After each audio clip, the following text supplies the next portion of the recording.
ಪಕ್ಕದ ಮಹಾರಾಷ್ಟ್ರದೊಳಗೆ 3,500 ಕೊಡತ್ತಾರ, ನಮ್ಗೆ ಯಾಕೆ ಕೊಡತ್ತಿಲ್ಲ, ನಮಗೂ 3,500 ಕೊಡ್ರಿ ಅಂತ ಹೇಳಿ ವಿಶೇಷವಾಗಿ ಬೆಳಗಾವಿ ಜಿಲ್ಲೆ, ಬಾಗಲಕೋಟೆ ಜಿಲ್ಲೆ, ಬಿಜಾಪುರ ಜಿಲ್ಲೆಯ ರೈತರು ರಾಜ್ಯ ಹೆದ್ದಾರಿ ಮೇಲೆ ಕಳೆದ 3 ದಿನಗಳಿಂದ ತಾವು ಹೋರಾಟವನ್ನ ಮಾಡ್ತಾ ಇದ್ದಾರೆ.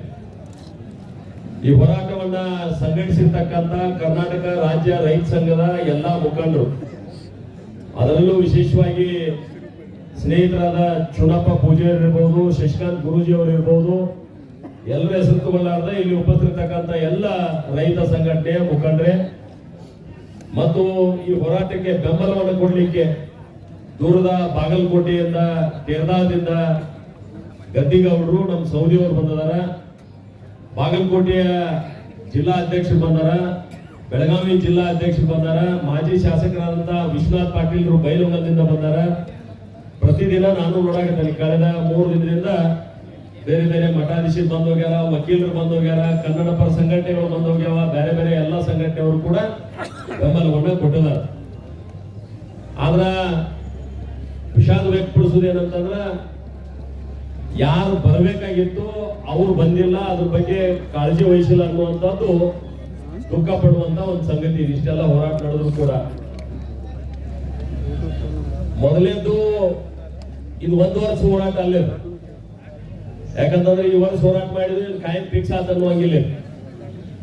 ಪ್ರತಿ ವರ್ಷ ಬದಲಾವಣೆ ಆಗೋದು ಹೊಂದಿರ್ತಾವ. ಸಕ್ರಿ ದರ ಬದಲಾವಣೆ ಆಕೈತಿ, ಮೊಲಾಸಿಸ್ ದರ ಬದಲಾವಣೆ ಆಕೈತಿ, ಸ್ಪಿರಿಟ್ ದರ ಬದಲಾವಣೆ ಆಕೈತಿ. ಹೀಗಾಗಿ ಪ್ರತಿ ವರ್ಷ ನಮ್ಮ ರೈತರು ಬೀದಿಗೆ ಬರಲೇಬೇಕು, ಹೋರಾಟ ಮಾಡಲೇಬೇಕು ಅಂತ ಒಂದು ಸ್ಥಿತಿ ಇವತ್ತು ಬಂದದ. ಒಂದು ವೈಜ್ಞಾನಿಕ ತಳದಿ ಮೇಲ ಚರ್ಚೆನ ಆಗೋಲ್ಲ. ಯಾವ ಚರ್ಚೆ ಆದ್ರೂ ತಿಳಿದ್ರು ತಿಳಿದಂಗಿರ್ತಾರೆ, ಕೆಲವು ಮಂದಿ ಗೊತ್ತಾಗಲ್ಲಂಗೂ ಇರ್ತಾರೆ. ಹೀಗಾಗಿ ರೈತರು ನಿರಂತರ ಹೋರಾಟ ಮಾಡ್ಬೇಕಾದಂತ ಅನಿವಾರ್ಯ ಸ್ಥಿತಿಗೆ ನಾವು ಸಿಕ್ಕಿದ್ವಿ. ಈಗ ಒಂದು ನನಗೆ ಪ್ರಾರಂಭದಾಗ ಹೇಳಿದ್ರು, ನಾನು ಬೇರೆದವ್ರು ಟೀಕಾ ಮಾಡೋದ್ರಿಂದ ಮೊದಲು ನಮ್ದು ನಾವು ಕೇಂದ್ರ ಸರ್ಕಾರದ ಏನದ ಸ್ಪಷ್ಟಪಡಿಸ್ಬಿಡ್ತೇನೆ. 9.5 ರಿಕವರಿ ಇತ್ತು, 10.25 ತಂದಿದಾರ, ಅದು ಜಾಸ್ತಿ ಆಗಿದೆ. ಅದನ್ನು 9ವರೆಗೆ ತರಬೇಕನ್ನುವಂತ ಅವ್ರ ಆಗ್ರಹ ಅದ. ಕೇಂದ್ರ ಸರ್ಕಾರ ಒಂದು ಒಕ್ಕೂಟ ವ್ಯವಸ್ಥೆ ಒಳಗದ, ಎಲ್ಲರೂ ತಾನ ಡಿಸಿಷನ್ ತಗೋದೈತೆ ಅಂತಲ್ಲ. ದೇಶದೊಳಗೆ ಎಷ್ಟು ರಾಜ್ಯಗಳದಾವ, ಆಯಾ ರಾಜ್ಯ ಸರ್ಕಾರಗಳು ಅಲ್ಲಿ ಅಧಿಕಾರಿಗಳು ಕೊಟ್ಟಂತ ವರದಿಯ ಮೇಲೆ ಮತ್ತು ಹಿಂದಿನ ವರ್ಷದ ಅನುಭವದ ಆಧಾರದ ಮೇಲೆ ಮುಂದಿನ ವರ್ಷದ ನಿರ್ಣಯವನ್ನು ಅವ್ರು ಮಾಡ್ತಾರೆ. ಇಷ್ಟು ವರ್ಷ ಅಲ್ಲಿ ಎಲ್ಲೋ ಫೇಲ್ ಆಗೈತೆ ಅಂತ ನನಗೂ ಅನ್ಸಾಕತೈತಿ. ಯಾಕಂತಂದ್ರೆ ಎಲ್ಲೋ ಕನ್ವಿನ್ಸ್ ಮಾಡುವಲ್ಲಿ ವಿಫಲ ಆಗಿದ್ರಿಂದ ಸ್ವಲ್ಪ ವ್ಯತ್ಯಾಸ ಆಗಿರ್ಬೋದು ಅನ್ನುವಂಥದ್ದು ನನ್ನ ಗಮನಕ್ಕೂ ಬರ್ತಾ ಇದೆ. ಆದ್ರೂ ಏನು ಬಹಳ ಫರಕ್ ಆಗಿಲ್ಲ. ಚುನಾಪ್ ಅವ್ರು ಹೇಳಿದಂಗ ಈಗ 341 ರೂಪಾಯಿ ಪರ್ ರಿಕವರಿ ಬರ್ತದೆ. ಚುನಾಪ್ ಈಗ ಇವತ್ತಿನ ರೇಟ್ ಏನು 341 ಬರ್ತದ.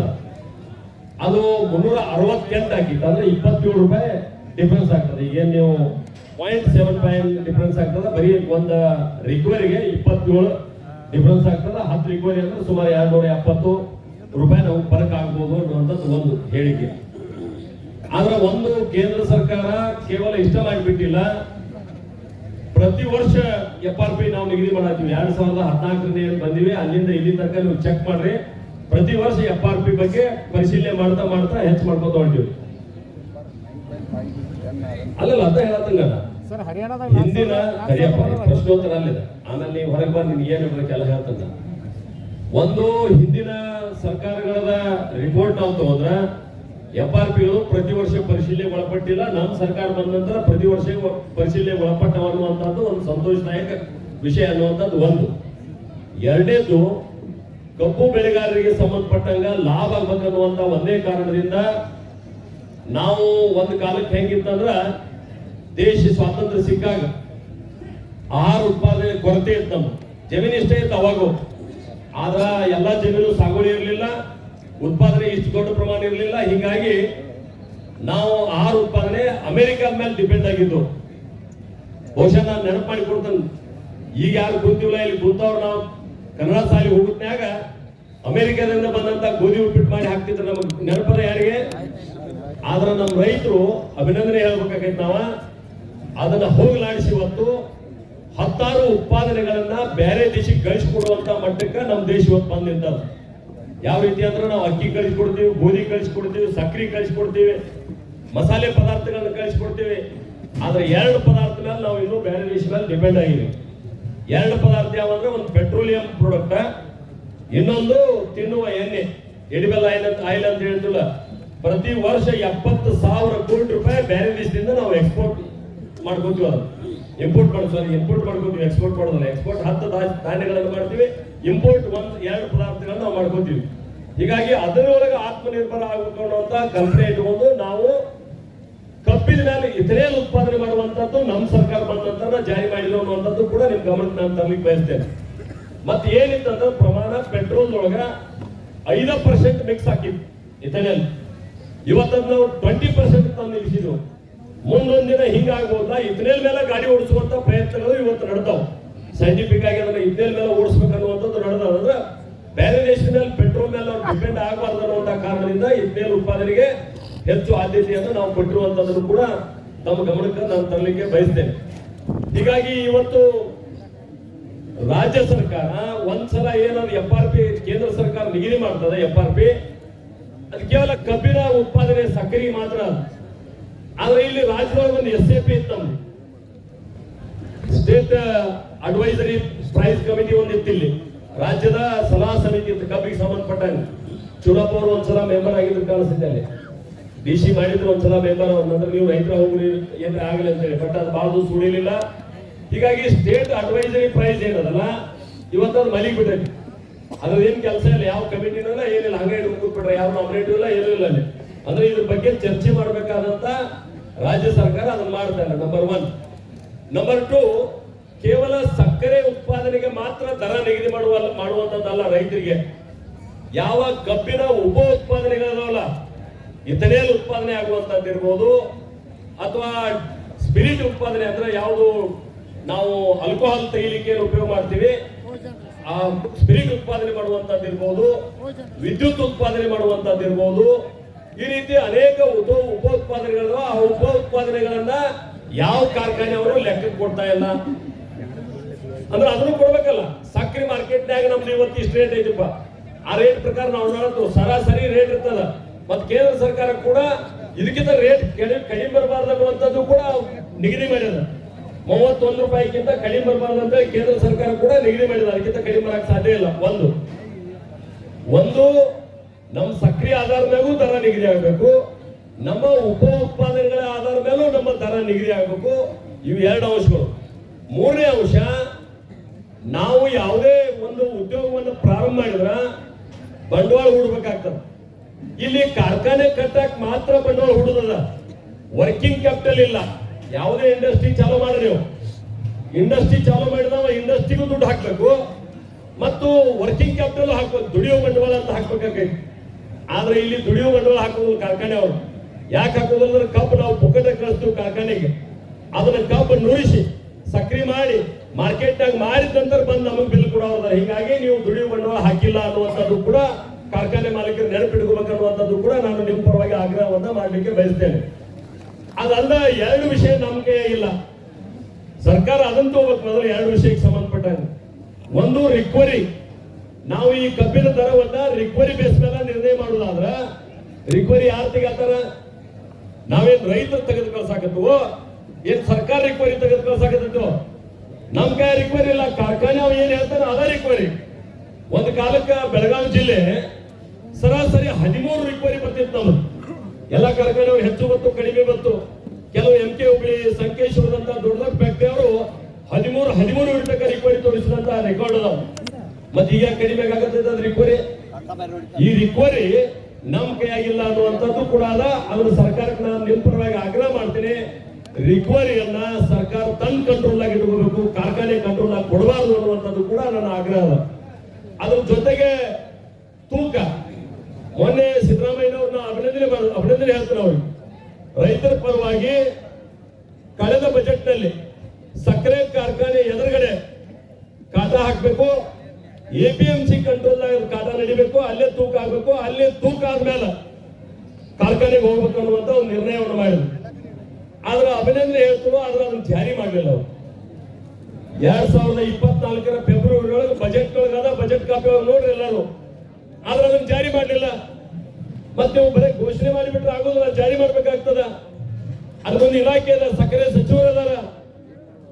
ಆ ಸಕ್ಕರೆ ಸಚಿವರಾಗಿರ್ಬೋದು ಅಥವಾ ಉಳಿದಂತ ಮುಖ್ಯಮಂತ್ರಿಗಳಿರ್ಬೋದು, ಉಳಿದಂತ ಜಿಲ್ಲೆಯ ಮಂತ್ರಿಗಳಿರ್ಬೋದು, ಅವರೆಲ್ಲ ಒತ್ತಾಯ ಮಾಡಿ ಆಯಾ ಕಾರ್ಖಾನೆ ಎದುರುಗಡೆ ಒಂದ್ಸಲ ಕಾಟ ರೆಡಿ ಆತಂದ್ರ, ರೈತನ ಹೊಲದಿಂದ ಕಾಟ ಮೇಲೆ ತೂಕ ಆತಂದ್ರ ಅಲ್ಲಿ ಆಟೋಮೆಟಿಕ್ ನಮ್ಗೆ ಅಲ್ಲೂ ಲಾಭ ಆಗ್ತದೆ.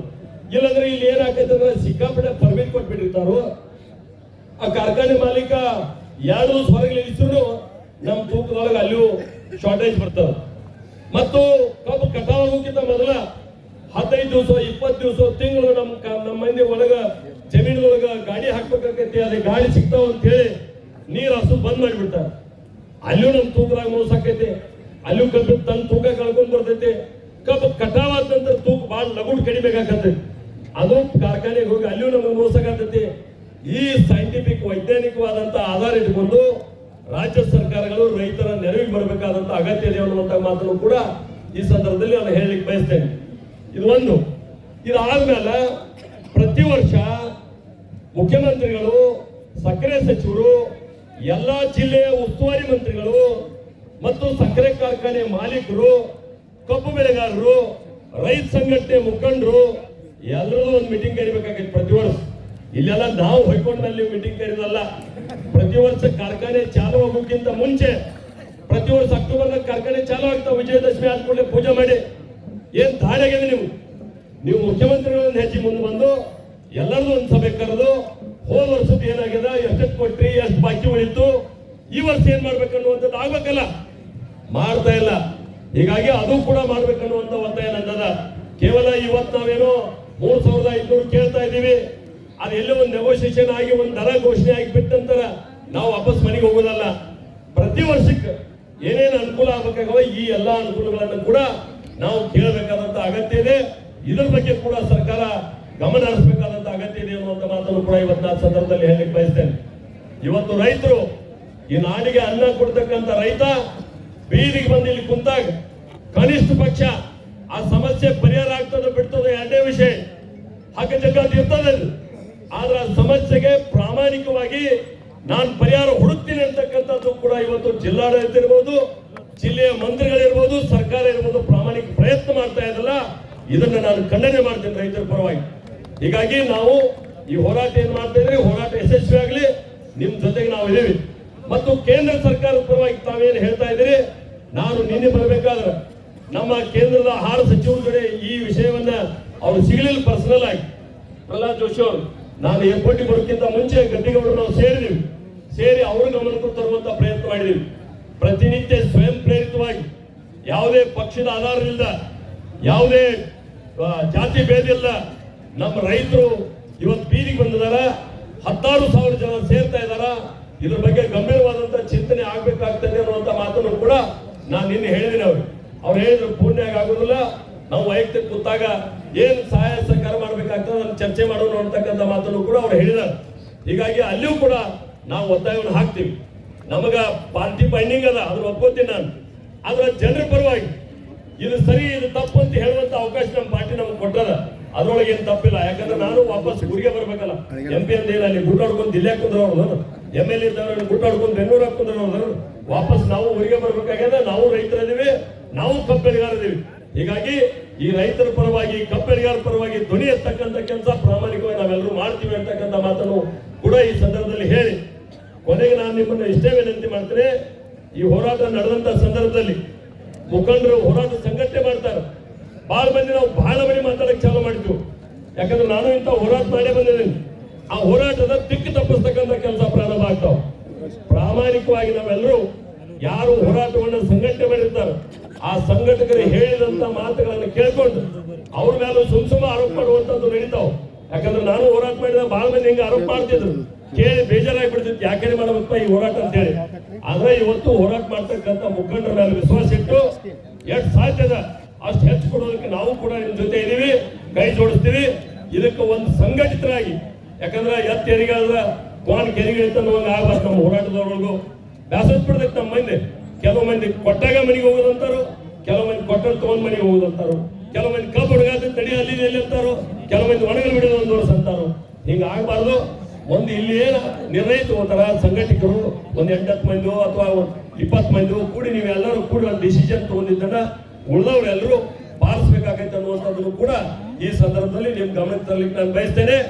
ಕೊನೆಗೆ ಕಾರ್ಖಾನೆ ಮಾಲೀಕರಿಗೆ ನಾನು ವಿನಂತಿ ಮಾಡ್ತೇನೆ, ಒಂದೊಂದು ಕಾರ್ಖಾನೆ ಭಾಳ ಅಂದ್ರೆ ಒಂದು 5-5 ಲಕ್ಷ ಟನ್ ಹೊಡಿತೀರಿ ಅಂತ ಇಟ್ಕೊಳ್ರಪ್ಪ.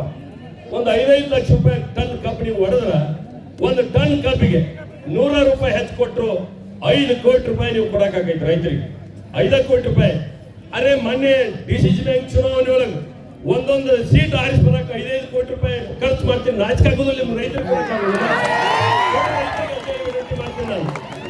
ನೂರಾರು ಕೋಟಿ ರೂಪಾಯಿ ಖರ್ಚು ಮಾಡ್ತೀರಿ ಇಲೆಕ್ಷನ್ ಸಂದರ್ಭದಾಗ, ಚುನಾವಣೆ ಸಂದರ್ಭದಾಗ. ಯಾಕೆ ರೈತರಿಗೆ ಕೊಡಕ್ಕಾಗೋದಿಲ್ಲ? ನೀವು ಕಾರ್ಖಾನೆ ಮಾಡ್ಕೊಂಡು ಕಾರ್ಖಾನೆ ಮಾಲೀಕರು ಕೂಡ ಸರ್ಕಾರ ಜೊತೆ ಕೈ ಜೋಡಿಸ್ಬೇಕಾಗ್ತದ. ನಮ್ಮ ರೈತರಿಗೂ ವಿನಂತಿ ಮಾಡ್ತೇನೆ ನಾನು, ಇನ್ನು ಮುಂದಿನ ದಿವಸ ನಾವು ಹೆಂಗ್ ಡಿಸಿಷನ್ ತಗೋಬೇಕಾಗಿಲ್ಲ. ನೀ ಕಾರ್ಖಾನೆ ಇಟ್ಕೋ, ಇಲ್ಲ MLA ಇಟ್ಕೋ. MLA ಬೇಕಾದ್ರೆ ಕಾರ್ಖಾನೆ ಬಿಡು, ಕಾರ್ಖಾನೆ ಬೇಕಾದ್ರೆ MLA ಬಿಡು ಅಂತ ಹೇಳ್ಬೇಕಾಗ್ತದೆ. ಅದಾಗ್ಲಿಲ್ಲ ಅಂದ್ರೆ ನೀವು ಹಿಂಗ ರಸ್ತಾದಾಗ ನಾವು ನೀವು ಕುದುರದಾಕೈತಿ.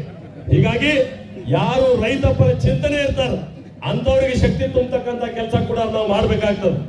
ಸ್ಮಶಾನ ವೈರಾಗ್ಯ, ಸಭಾ ವೈರಾಗ್ಯ ಅಂತ ಹೇಳ್ತಾರಲ್ಲ, ಸ್ಮಶಾನಕ್ಕೆ ಹೋದಾಗ ಹೇಳ್ತಾರ ಇನ್ನೇನ್ರಿ ಜೀವನದಾಗ ಏನಿಲ್ಲ, ಇದೇನ್ ಬಾಳಿಲ್ಲ, ನಾವು ಹಂಗಾಗಬಾರ್ದು ಹಿಂಗಾಗಬಾರ್ದು ಅಂತೇಳಿ ಮನೆಗೆ ಹೋದ ಕೂಡಲೇ ಚಾಲು ಆಗೈತೆ ಮತ್ತೆ ಬಾಳೆ ಸುದ್ದಿ. ಹಂಗೆ ಸಭೆ ಕುಂತಾಗು ಯಾರೇ ಮಾತಾಡಿದಾಗ ಚಪ್ಪಾಳೆ ಹೊಡೆದು ಎದ್ದು ಹೋಗೋದಲ್ಲ. ಮುಂದಿನ ಸಲ ನಿರ್ಣಯ ಮಾಡ್ಬೇಕಾಗತ್ತೆ ನಾವೆಲ್ಲ ಸೇರಿ. ಈ ರೈತರಿಗೂ ಒಂದು ತಾಕತ್ತತೆ ಅಂತ ಗೊತ್ತಾದಾಗ ಯಾವ ಕಾರ್ಖಾನೆ ಮಾಲೀಕರು ಕೂಡ ನಿಮ್ಮ ಮನೆ ಬಾಗಿಲಿಗೆ ಬರ್ಬೇಕಾಗ್ತದ, ನೀವು ಹೇಳ್ದಂಗೆ ಕೇಳ್ಬೇಕಾಗ್ತದ. ಆ ದಿಕ್ಕಿನಾಗೂ ಕೂಡ ಚಿಂತನೆ ಆಗ್ಬೇಕಾಗ್ತದ. ಹೀಗಾಗಿ ಈ ಸಂದರ್ಭದ ವಿಷಯ ಬಹಳ ಮಾತಾಡೋದು, ಯಾಕಂದ್ರೆ ಪಾಪ ಸಂಘಟನೆ ಅವ್ರು ಮಾಡಿದಾರ, ಬಂದು ನಾವೇನಾರು ಮಾತಾಡಿ ಸಂಘಟನೆಗೆ ಪೆಟ್ಟ ಐತೆ ಅಂದ್ರೆ ಆಗೋದು ಬೇಡ ಅಂತೇಳಿ ಇಲ್ಲಿದ್ದವ್ರು ಅನೇಕ ಸ್ನೇಹಿತರು ನನ್ನ ಜೊತೆ ಹೋರಾಟದಾಗಿದ್ದವ್ರ, ನಾನು ಅವ್ರ ಜೊತೆ ಹೋರಾಟದಾಗಿದ್ದಾವಿದ್ದು. ಬಹಳ ಸಲ ಹೋರಾಟ ಮಾಡಿ ಮಾಡಿ ನಮ್ಮೆಲ್ಲ ಲಾಠಿ ಚಾರ್ಜ್ ಆಗಿ ಖಾಸಗಿ ಗುಂಡಾಗಳು ಬಂದು ನಮ್ಗೆ ಹೊಡಿ ಬಡಿ ಅಂತೇಳಿ ಬಂದಾಗೂ ನಾವು ಹೆಂಗ ರಕ್ಷಣೆ ಮಾಡ್ಕೊಂಡು ನೋಡೋದು ಚುನಾವಣೆಗೂ ಗೊತ್ತದ. ಇಲ್ಲಿ ನಮ್ಮ ತುಕ್ಕನಾಟಿ ಸ್ನೇಹಿತರು ಬಂದಾರ, ಅವ್ರೆಲ್ಲರಿಗೂ ಗೊತ್ತದ. ಅಂದ್ರ ಒಂದ್ಸಲ ಕೈಗೆ ತಗೋತಾರ, ಕಾನೂನು ಕೈಗೆ ತಗೋಂತ ವ್ಯವಸ್ಥೆ ಆಗ್ತಾವ. ಆದ್ರಿಂದ ನಾನು ರೈತರಿಗೆ ವಿನಂತಿ ಮಾಡೋದು ಏನಂದ್ರ, ಈ ಹೋರಾಟ ನಡೆದಂತ ಸಂದರ್ಭದಲ್ಲಿ ಯಾರೋ 8 ಜನ ನಿರ್ಣಯ ಮಾಡಿದ ಮೇಲೆ ಒಂದ್ ಸ್ವಲ್ಪ ಅದ್ರ ಬಗ್ಗೆನೂ ಹೆಚ್ಚು ಕಾಳಜಿ ವಹಿಸ್ಬೇಕಾಗ್ತದ. ಅವರಿಗೆ ಮತ್ತೆ ಬಟ್ಟಿಟ್ಟು ಹೋಗುವಂತದ್ದು ಆಗ್ಬಾರ್ದು ಅನ್ನುವಂತ ಮಾತನ್ನ ಈ ಸಂದರ್ಭದಲ್ಲಿ ಹೇಳಿ, ನಾನು ಕಳೆದ 2 ದಿವಸದಿಂದ ದೆಹಲಿ ಒಳಗಿದ್ರು ಕೂಡ ನಿರಂತರ ಹೋರಾಟ ಪ್ರಾರಂಭ ಆಗುವ ಮೊದಲನೇ ದಿವಸ ನಾನು ಚುನಾವಣೆ ಜೊತೆ ಮಾತಾಡಿದೆ. ಏನ್ ಮಾಡ್ತೀರಿ, ಹೆಂಗ ಏನಂತ ಎಲ್ಲ ಮಾತಾಡಿ ನಾನು ನಮ್ಮ ಸೋದರನ, ನನ್ನ ಮಗನ ಈ ಹೋರಾಟದೊಳಗೆ ಕಳಿಸ್ಕೊಟ್ಟಿದ್ದೇನೆ.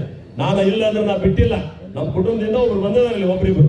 ಆಮೇಲೆ ನಾನು ಕೂಡ ಇವ್ ನಿನ್ನೆ ರಾತ್ರಿ ದೆಹಲಿಯಿಂದ ಬೆಳಗಾವಿ ಫ್ಲೈಟ್ ಸಿಗಲಿಲ್ಲ, ಗೌರಿಗೆ ಸಿಕ್ತು. ನಾನು ಗೋವಾಕ್ ಹೋಗಿ ಗೋವಾದಿಂದ ಮತ್ತೆ ರಾತ್ರಿ ಎಲ್ಲ ಬಂದು ಬೆಳಿಗ್ಗೆ ಬೆಳಗಾವಿ ಬಂದು ಸ್ನಾನ ಮಾಡಿ ನಿಮ್ಮನ್ನು ಭೇಟಿ ಆಗ್ಬೇಕಂತೇಳಿ ನಾವಿಲ್ಲಿ ಬಂದಿದ್ದೀವಿ. ಹೀಗಾಗಿ ನಾವು ರೈತರ ಪರವಾಗಿ ಇರ್ತೀವಿ, ನಿಮ್ ಜೊತೆ ಇರ್ತೀವಿ. ದೆಹಲಿ ಒಳಗೂ ನಿಮ್ ಪರವಾಗಿ ಪ್ರಯತ್ನ ಮಾಡ್ತೀವಿ. ಕರ್ನಾಟಕ ಸರ್ಕಾರ ಜೊತೆನೂ ನಿಮ್ ಜೊತೆ ನಾವು ಪ್ರಯತ್ನ ಮಾಡ್ತೀವಿ ಅಂತಕ್ಕಂಥ ಮಾತನ್ನ ಹೇಳಿ, ಹೋರಾಟ ಯಶಸ್ವಿ ಆಗಲಿ. ನಮ್ಮ ರೈತರಿಗೆ ಎಷ್ಟೇ ದುಡ್ಡು ಜಾಸ್ತಿ ಸಿಕ್ಕರೂ ಕೂಡ ಅದು ಹೆಚ್ಚು ಲಾಭದಾಯಕ ಅನ್ನುವಂತ ಮಾತನ್ನ ಹೇಳಿ 3,500 ರೂಪಾಯಿ ಸರ್ಕಾರಕ್ಕೆ ಕೊಡ್ಲೇಬೇಕು ಅನ್ನುವಂತ ಒತ್ತಾಯವನ್ನ ನಿಮ್ ಪರವಾಗಿ ಮಾಡ್ತಾ ನಾನು ಮಾತು ವಿರಾಮ ಹೇಳ್ತೇನೆ. ಎಲ್ಲರೂ ನಮಸ್ಕಾರ. ಇಲ್ಲಿವರೆಗೆ